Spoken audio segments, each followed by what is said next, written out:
कादरीयम नारे या गौसे आज़मी ज़नम दम शेख अहमद रज़ा खां कुतुब आलमी ज़नम गौसे आज़म बमने बेसरो सामा मददे क़िबला ए दी मददे काबा ए इमा मददे मागदाइम तो सुल्तान दो आलम हस्ती अस्तो दावैनो कमा ए शहे जीला मददे बगिरदा बेबला उफ्ताद किश्ती ज़ईफ़ा ने शिकस्ता दात कुश्ती बहक़्क़े ख्वाजा ए उस्मान हारूनी मदद कुन या मुईनुद्दीन चिश्ती।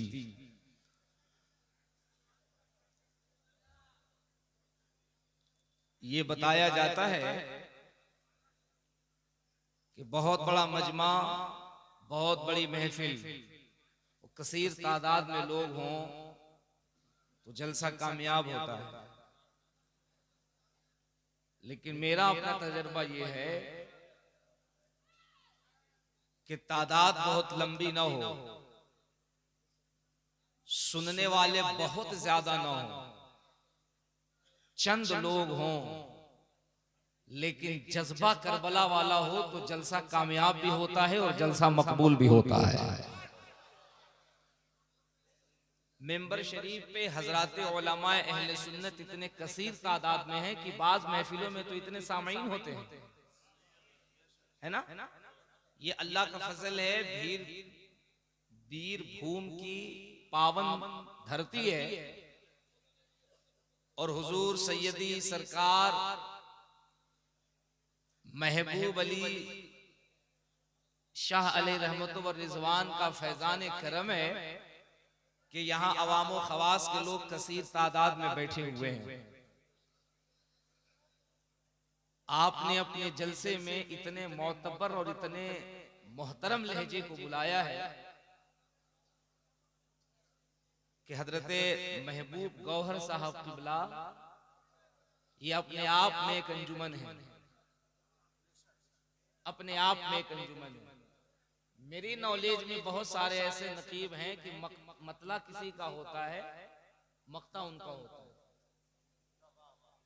लेकिन हम जैसों के लिए ये बात से शरफ है कि पूरी ईमानदारी से मतला भी इन्हीं का होता है और मक्ता भी इन्हीं का होता है ना। बहुत मोहतरम लहजा। ये आपके सुभान अल्लाह कहने के और आपके बोलने के मोहताज नहीं है। आप बोले न बोले कौन सी बड़ी बात है। हमने देखा है कि जब इल्मी मजमा होता है तो ये पढ़ रहे होते हैं और अहले इल्म झूम झूम के दाद दे रहे होते हैं, है ना, माशाअल्लाह। तो जब किसी मोतबर लहजे को बुलाइए तो उसका ख्याल भी रखा कीजिए, उसका लिहाज भी रखा कीजिए। और दानिशमंद के लिए इशारा काफी होता है। मेंबर शरीफ पे इतने मुकद्दस उलमा बैठे हैं, मैं हुक्म तो नहीं दे सकता, मैं दस्त बस्ता इनकी बारगाह में अरीजा पेश कर सकता हूँ कि अगर थोड़ी सी बेदारी आपकी होगी तो आपको देख करके ये कौम खुद ब खुद बेदार हो जाएगी।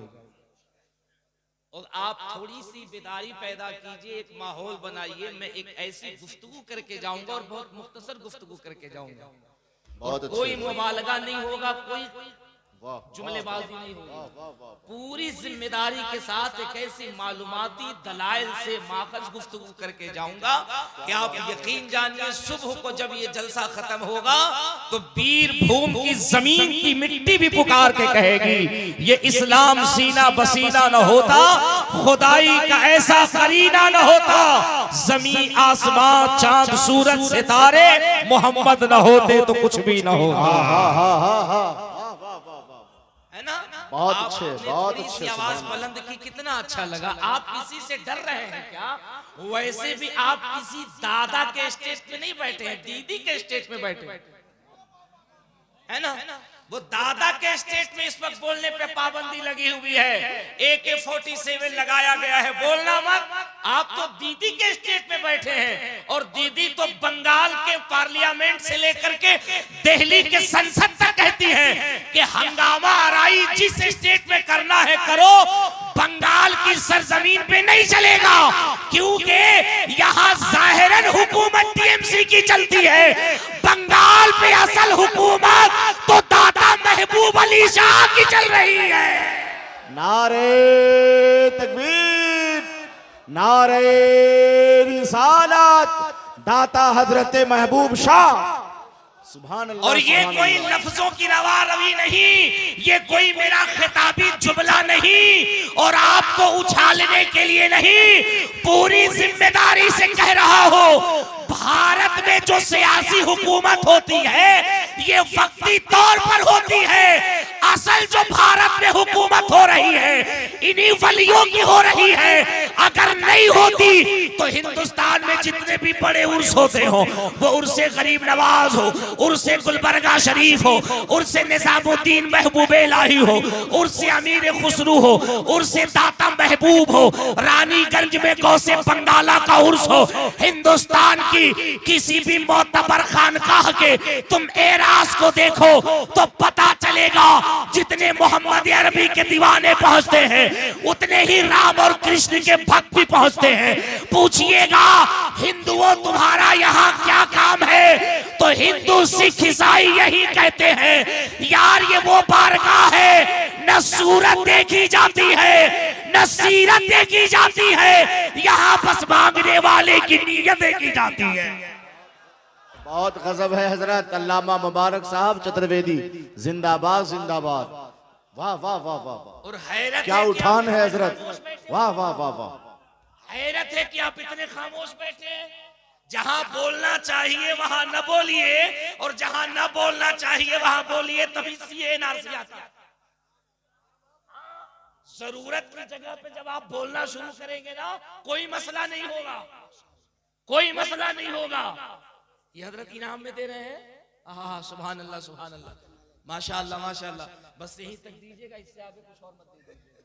हाँ वैसे आपकी सदरी बहुत खूबसूरत है, इनाम में तो सदरी भी लेना चाह रहा हूँ, लेकिन माशाअल्लाह पहनिए उसको। बहुत अच्छी शख्सियत है माशाअल्लाह सुभान अल्लाह। हजरत अल्लामा शौकत मिसबाही अशरफी साहब किबला बहुत अजीम शख्सियत है। जरा मोहब्बत से कह दो ना सुभान अल्लाह।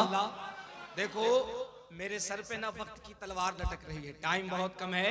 मेरे बाद हुजूर जमाल मिल्लत को आपको सुनना है। बादो एक खुसूसी खतीब हमारी सरहद के बाहर से मुल्क बांग्लादेश से तशरीफ लाए हैं, उनको भी सुनना है कि नहीं।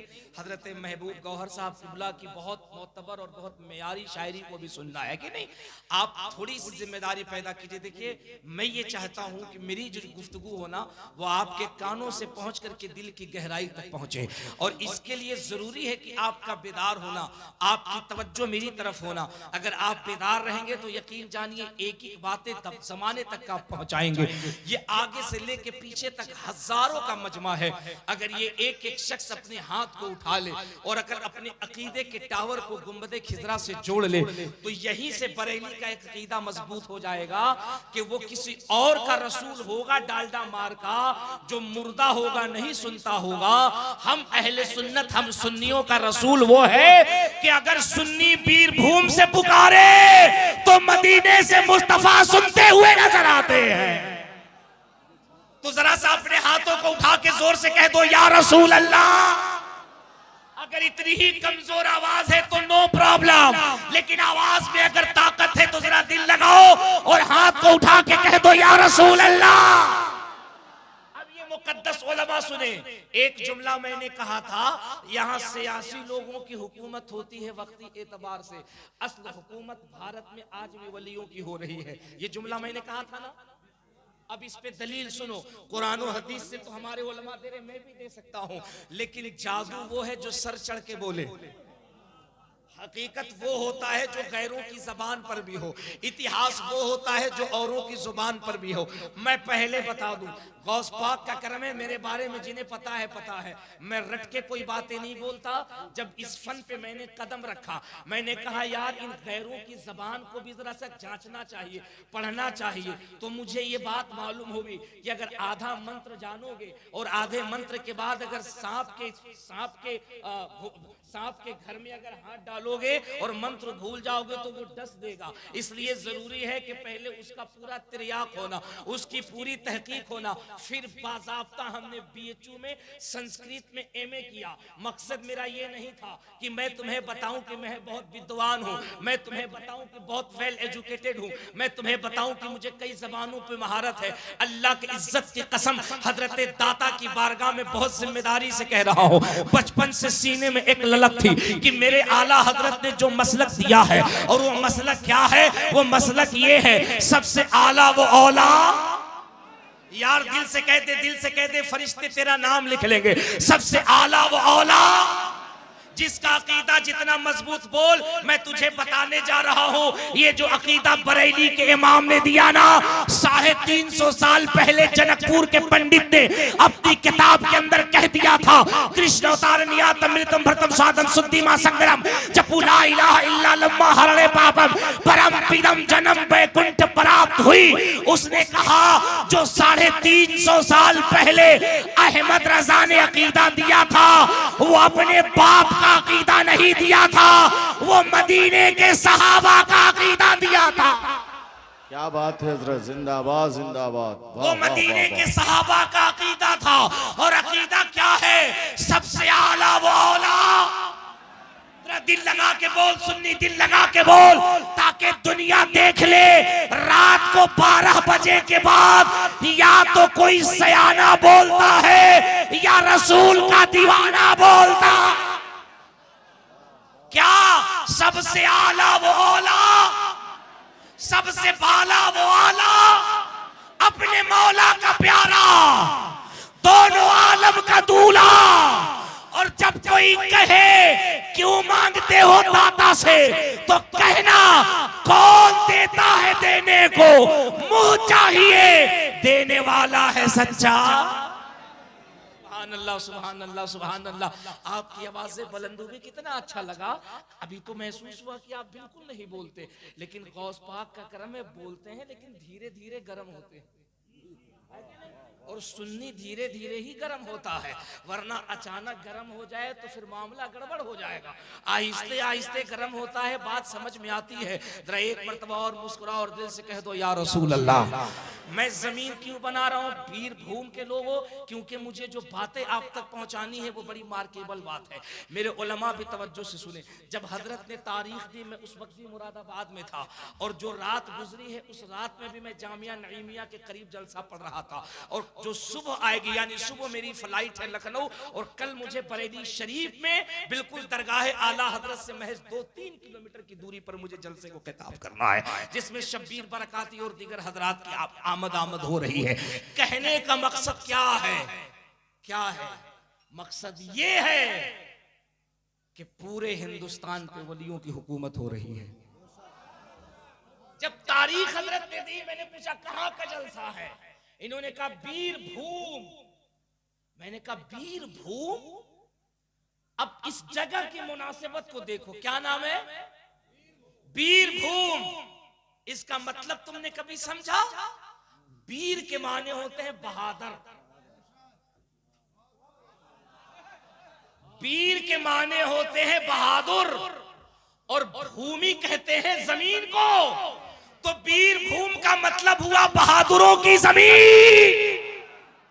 अब पता चला इसे वीर भूम क्यों कहते हैं। वो बुज़दिल भूमि कहीं और होगी, जहां दाता महबूब होते हैं, वही जमीन बहादुरों की जमीन होती है। बहुत अच्छी तशबीह है, वाह वाह वाह वाह। क्या जहां दाता महबूब हो, वही भूमि वीर होती है। और जो भूमि वीर होती है, वही तो गरीब नवाज के करीब होती है। अब सुनो, पूरे भारत पे हुकूमत कैसे? अल्लामा महबूब गौहर साहब, मैं आपकी खुसूसी तवज्जो चाहूंगा। कल को एरियल वाला कहेगा कि चतुर्वेदी साहब रात आए थे, वो कह के चले गए पूरे भारत पे बुजुर्गों की हुकूमत हो रही है।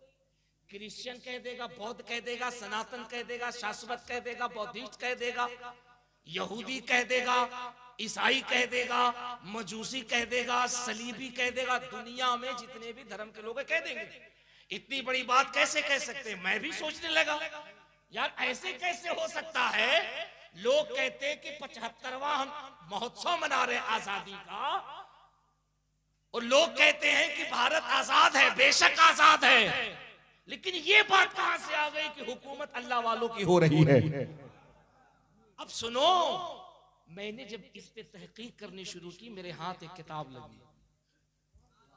मैं अपने घर की बात नहीं बता रहा, जब तहकीक की तो एक किताब मेरे हाथ लगी, और जब मैं उसको पढ़ा तो यार दिमाग हैरत में पड़ गया। इसी तुम्हारे कलकत्ते की बात है, जब अंग्रेजों ने ईस्ट इंडिया कंपनी की बुनियाद रखी, और ईस्ट इंडिया कंपनी के जरिए से जब अंग्रेज भारत में हरकत करने लगे, जब ये मुतहर्रिक हुए, तो इन्होंने सबसे पहला जो टारगेट किया वो टारगेट मुस्लिम कम्युनिटी को किया, और कहा कि अभी अभी मुगलिया दौर का खात्मा होना है, हमारी एंट्री हो रही है।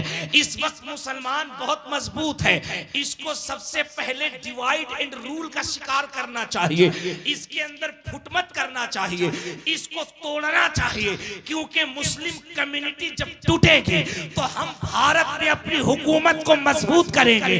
अब इस कम्युनिटी को तोड़ने के लिए उन्होंने अजीब अजीब हथकंडे इख्तियार किए, मौलवियों की खरीदारी की, किताबों की खरीदारी की, फतावे खरीदे और अजीब अजीब नजरियात आवाम को दिए। लेकिन ए बीरभूम के गैयोर सुन्नियों, अपने नसीबे पे नाज करो। उसने कई साल जब अपने इस मिशन के तहत कोशिशें की और जब कामयाब नहीं हुआ तो जानते हैं उसने लास्ट अपना जजमेंट दिया। वो कहता दुनिया की हर कौम को तोड़ना आसान है, लेकिन मुसलमान को कभी तोड़ा नहीं जा सकता है। हर कम्युनिटी को तोड़ा जा सकता है, लेकिन मुसलमान को कभी तोड़ा नहीं जा सकता है। लोगों ने कहा ऐसा क्यों? कहा इसकी एक बुनियादी वजह है, जिस कौम को तोड़ना है उसके सिपाह सालार को मार दिया जाए। जब सिपाह सालार मर जाता है, रहबर मर जाता है, कमांडर और चीफ मर जाता है, जब उसका कायद मर जाता है, जब उसका रहबर खत्म हो जाता है, कौम पसमुर्दा हो जाती है, फौज सरेंडर कर देती है, जमात डिसमिस कर जाती है, लोग बैकफुट पे चले जाते हैं, फिर हुकूमत करना आसान है। तो उसके लोगों ने कहा ए विक्टोरिया की औलादो, बताओ फिर मुसलमानों में ये चीज क्यों नहीं आती? इनके लीडर को क्यों नहीं मारते? इनके पेशवा को क्यों नहीं मारते? अल्लाह करे ये इतना तहकीकी और मोतबर जुमला मैं सुन्नियों के दरमियान रख रहा हूँ, ये इस जुमले की हिफाजत कर ले, फिर मैं समझूंगा कैसी गुफ्तगू सुनेंगे। लोगों ने कहा ओ विक्टोरिया की औलादो, बताओ ना तुम मुसलमानों के रहबर को क्यों नहीं मारते? इनके लीडर को हलाक क्यों नहीं करते? इनके कमांडर और चीफ को खत्म क्यों नहीं करते? तो हिटलर कहता है it is clear to me that this statement must have come to Muhammad सल्लल्लाहु अलैहि वसल्लम from God Allah, because almost all of this knowledge was not discovered until many centuries later। वो कहता है यार हम इसे मारेंगे क्या? ये अजीब मखलूक है, ये अजीब कौम है, इसका लीडर, इसका रहनुमा, इसका कमांडर और चीफ जब मर के कब्र में जाता है और अपनी तुरबत में आराम करता है, दुनिया की अकेली कौम है जो अपने लीडर को मुर्दा नहीं मानती है, बल्कि कहती ओ दाता महबूब तू जिंदा है वल्लाह, तू जिंदा है वल्लाह, मेरी चश्मे आलम से छुप जाने वाला। नारे तकबीर, जरा जोरदार तरीके से नारे का जवाब दें। नारे रिसालत, महबूबुल औलिया कॉन्फ्रेंस, हजरत अल्लामा मौलाना मुबारक हुसैन साहब चतुर्वेदी। उसने अपनी किताब में लिखा ये दुनिया की अजीब मखलूक है, one person in a world, ये वर्ल्ड की अकेली ऐसी कौम है, इसके रहनुमा कब्रों में होते हैं, लेकिन ये कहता ये कब्र में मुर्दा नहीं है, आज भी जिंदा है। यार जरा दिल लगा के बोल, दिल लगा के बोल, कितनी बड़ी बात ये कहता। हम तो समझते थे ये कब्रों में चले गए मुर्दा है, लेकिन गरीब से गरीब मुसलमान कहता है ये जाने वाला मुर्दा नहीं, जैसे जिंदगी में हुकूमत करता था मौत के बाद भी लाखों के दिलों पे आज भी हुकूमत कर रहा है। और इसी हुकूमत की निशानी है कि जहां हजारों की तादाद में मुसलमान आए हैं, वहीं हजारों की तादाद में हिंदू भी आते हैं, सिख भी आते हैं, ईसाई भी आते हैं, बौद्धिस्ट भी आते हैं, क्रिश्चियंस आते हैं, बाइबल्स आते हैं, सनातन आते हैं। ये कहता जिस कौम का लीडर और जिन कौम के लोगों का ये नजरिया हो कि हमारा लीडर कब्र में भी जिंदा है, दुनिया की पूरी ताकत मिलके अगर उसे मिटाना चाहे वो ताकतें तो मिट सकती हैं, लेकिन आमिना के बेटे का गुलाम कभी मिट नहीं सकता है। दुनिया की ताकतें तो मिट सकती हैं, लेकिन मदीने वाले का गुलाम कभी नहीं मिटेगा, क्योंकि मिटता वो है जिसका लीडर मारा जाता है, और मुसलमानों का रहनुमा वो है जो कब्र से अपने कौम की रहनुमाई करता हुआ नजर आ रहा है, कब्र से रहनुमाई कर रहा है। वीर भूम के लोगों, तुम बड़े खुशनसीब हो कि अल्लाह ने तुम्हें मुसलमान बनाया और फिर तुम्हें सुन्नी सहीउल अकीदा मुसलमान बनाया, सुन्नी सहीउल अकीदा मुसलमान बनाया, क्योंकि इसी अकीदे के अंदर तुम्हें वो अजीम शख्सियतें मिलती हैं जिनकी बारगाह में आज भी बड़ों बड़ों के ताज झुक जाया करते हैं। सरकार मुजाहिदे मिल्लत की बात चली थी, महबूब भाई, वो शहनवाज हसन ने शेर पढ़ा था कि मुजाहिदे मिल्लत पैदल तशरीफ लाए। मैं एक तारीख मुजाहिदे मिल्लत की बताऊं अगर इजाजत हो? अरे कुछ तो बोलो। सुभान अल्लाह, सुभान अल्लाह, सुभान अल्लाह। जरा हाथ उठा के बोल दो या रसूल अल्लाह, या रसूल अल्लाह सल्लल्लाहु अलैहि वसल्लम। मुजाहिदे मिल्लत जिनको रईस उड़ीसा कहा जाता था ना, उड़ीसा का रईस कहा जाता था। मैं बहुत हैरत में पड़ गया। आज पैसों के लिए लोग न जाने क्या क्या करते हैं ना, दीन छोड़ देते, दुनिया में मगन हो जाते हैं, लेकिन यार मुजाहिद बनना सबके बस की बात नहीं है।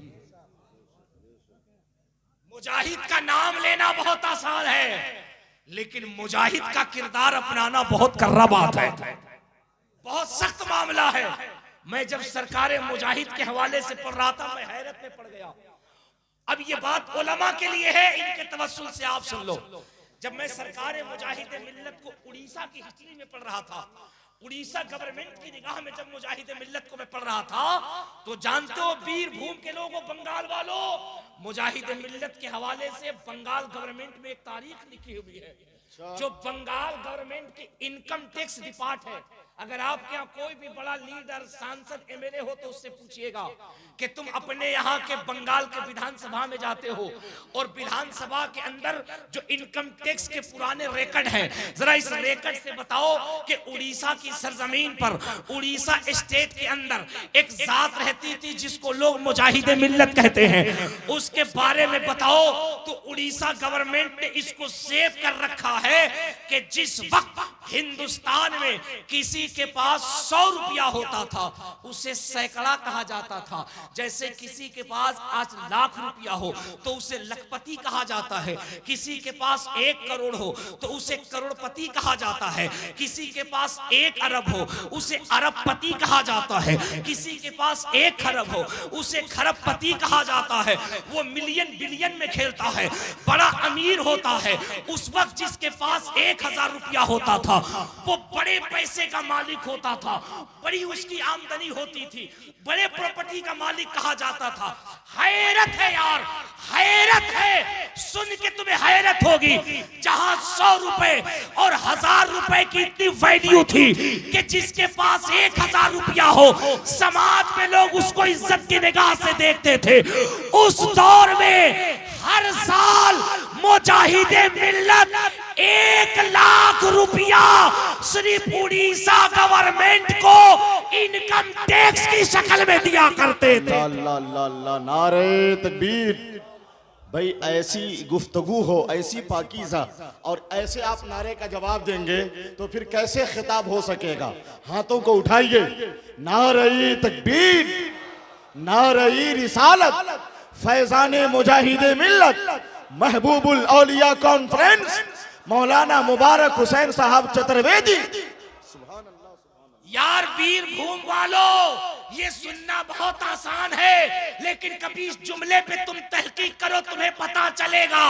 जिस दौर में 100 रुपए और 1000 रुपए हो लोग उसे हजारा कहते थे, इज्जत की निगाह से देखते थे। मुआशरे में जब वो चलता लोग खड़े होकर सैल्यूट करते, वाह रे उड़ीसा का मुजाहिद। उस दौर में उसने हर साल 1 लाख रुपए उड़ीसा गवर्नमेंट को इनकम टैक्स दे करके बता दिया हम आला हजरत के वो सिपाही हैं जो दौलत से नहीं मदीने वाले की मोहब्बत से प्यार करते हैं।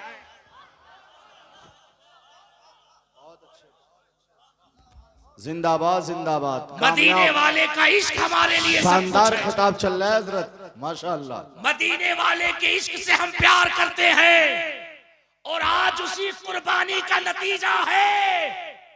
तुम बनारस में, भारतगंज में, आप तो हजरत हर जगह तशरीफ ले गए हैं, भारतगंज में, बनारस में, भदोही में, रोटहा में, जहां बड़े बड़े करोड़पति हैं, बात अगर मुजाहिदे मिल्लत की आती है तो वो करोड़पति कहते हैं हम जो भी मसलक के नाम पे खर्च करते हैं ये तो मुजाहिदे मिल्लत की सुन्नत पे अमल कर रहे हैं, वरना मसलक के लिए जो कुर्बानी मेरे मुजाहिद ने की है उसकी मिसाल लाना बहुत मुश्किल नजर आता है।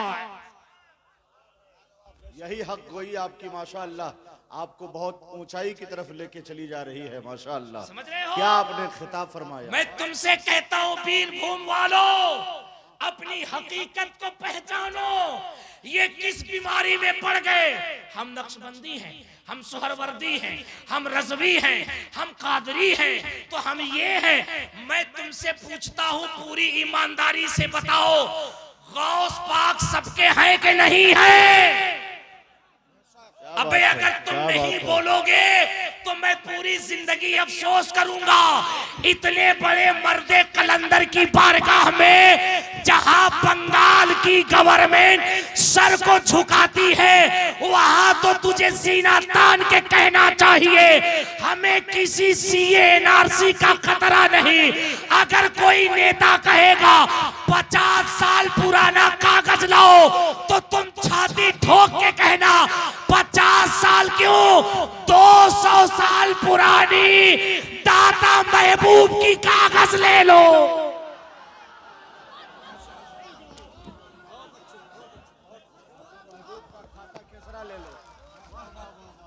वाह वाह वाह वाह।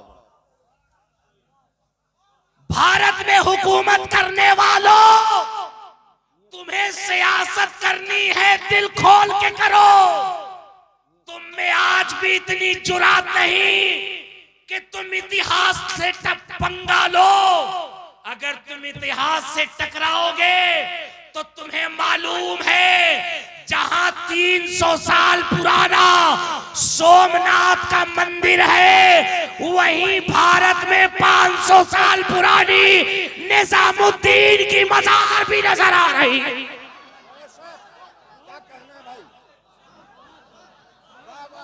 तुम एनआरसी करोगे, CAA करोगे, करो, क्या लोगे? कहा कागज लूंगा।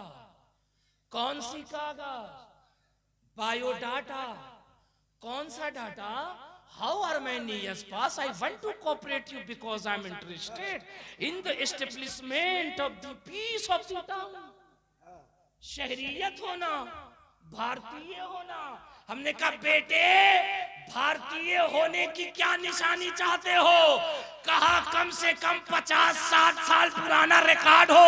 हमने कहा गधा है, अगर तुझे रिकॉर्ड चाहिए तो सुन, हमारे जैसे वफादार कम ही निकलेंगे। अबे जमीन खोद के देखो तो हम ही निकलेंगे। जबरदस्त है, जबरदस्त है, वाह भाई। मजमा से भी नारा लगाएं। हाँ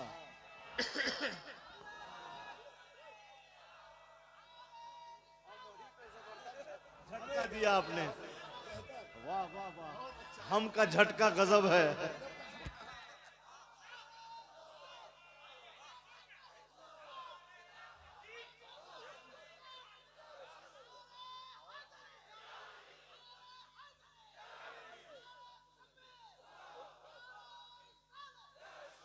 अब लग रहा है कि दाता महबूब का उर्स हो रहा है।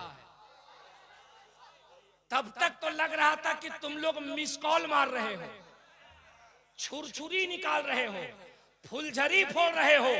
अब लग रहा है कि किसी शेर के दरबार में गुलाम बोल रहे हैं। अच्छा, ये जो खड़े हैं ये क्या इलेक्शन में खड़े हैं? मुंह में ताला लगाया है, या बीबी ने कहा अगर बोल दिया तो सुबह मुंह में कलकत्ते का रसगुल्ला डाल देंगे? बोलो, बोलने से निकाह कमजोर नहीं होता, कमजोर निगाह हो तो दाता की मोहब्बत में मजबूत हो जाता है। जरा पूरा मजमा हाथ उठा के बोलना या रसूल अल्लाह। अब अगर बंगाल में कोई आए और कहे लाओ डॉक्यूमेंट, तो क्या कहोगे?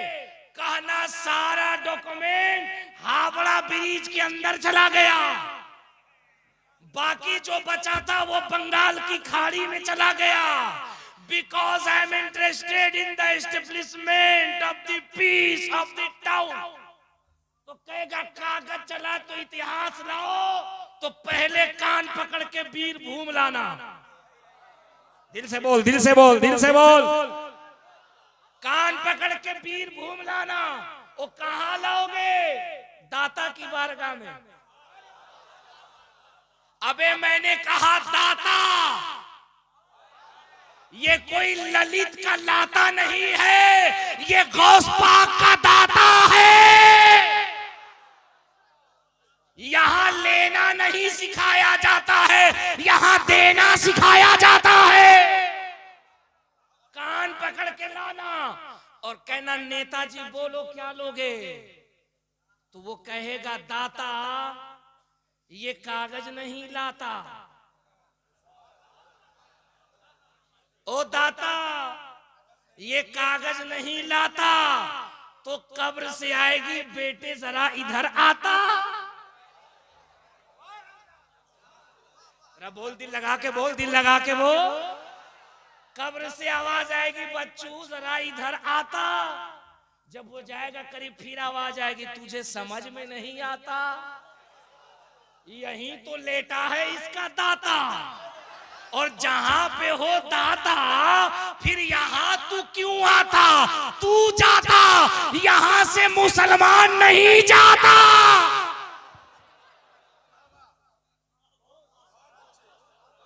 50 साल का कागज चाहिए। पता है महबूब भाई, ये इतना बुरा तरीके से फंसा है छुछुंदर की तरह। लगा के कानून आसाम में एनआरसी किया, ये बेटा को पता ही नहीं है 4 लाख मुसलमान एनआरसी में आए, 14 लाख उधर वाले। हाँ, 14 लाख एरियल वाले आ गए। अब आसाम गृह मंत्रालय ने फोन किया दिल्ली गृह मंत्रालय में, उसको तुम तो वीर भूम के लोगों, इशारे की जबान समझ लो। मैं कह करके अपना गला क्यों फंसाऊं कि मैं अमित शाह जी का नाम ले रहा हूं? और भैया चैनल वालों, तुमसे बहुत डर लगता है। जहां अंडा नहीं तुम बच्चा पैदा कर देते हो, सिर्फ अपना सब्सक्राइबर और व्यूअर्स और 2 रुपया बढ़ाने के लिए। असद भाई पे कुछ कमबख्तों ने, ना अहलों ने ना अकलों ने हमला किया ना, ये लोग बना बना के भेज रहा था असद इकबाल पे ऐसे हो गया, तो ये लोग अपना डिस्कस दे रहा है असद इकबाल को ऐसा नहीं करना। अबे चैनल चलाओ, चैनल माजरत के साथ। असद इकबाल, महबूब गौहर, शाहनवाज हसन, ये अहले सुन्नत के शुअरा खुतबा की औकात तुम नापोगे? तुम नापोगे? ये अपने बाप का कलाम नहीं पढ़ते हैं, रसूल पाक का कलाम पढ़ते हैं।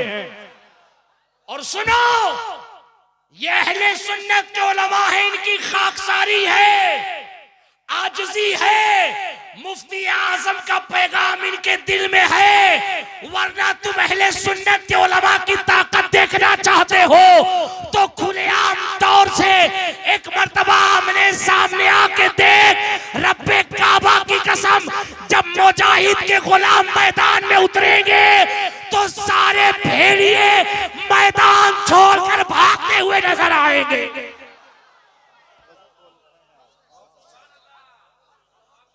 तुमने समझा क्या है? इसलिए मैं कहता अपनी तारीख पहचानो, अपनी तारीख, और अपने इतिहास पे जाओ। अल्लाह का करम है कि पूरी दुनिया आज तुम पे तहकीक कर रही है, और तहकीक करके कर रही है कि ये कौम अगर सिर्फ अपने किरदार को संवार ले तो अल्लाह की इज्जत की कसम जमाने में आज भी कोई पैदा नहीं हुआ है जो तुम्हारा मुकाबला कर ले। मुझे बताओ ना, आज भी हुकूमत हिंद गरीब नवाज की बारगाह में चादर पेश करके अपना खिराज पेश करती है कि नहीं? मिस्टर मोदी ने अभी चादर भेजा ना, मैं तसव्वुरात में गरीब नवाज से पूछा, सरकार कुर्सी पे तो इसकी हुकूमत है, चादर क्यों भेज रहे आए? तो गरीब नवाज ने कहा, गुलाम तुझे मालूम नहीं, उसको भी पता है, उसको भी पता है। अगर अजमेर का गरीब नवाज जलाल में आ गया, अबे अजमेर का गरीब नवाज तो बहुत बड़ी चीज है। अजमेर के गरीब नवाज का गुलाम बरेली में अगर मुफ्ती आजम जलाल में आ जाए तो कांग्रेस की हुकूमत खत्म हो सकती है। अगर गरीब नवाज जलाल में आ जाए तो क्या हाल होगा? हम अहले सुन्नत की खानकाहें वो है जहां फतवे नहीं हुकूमत बदले जाते हैं।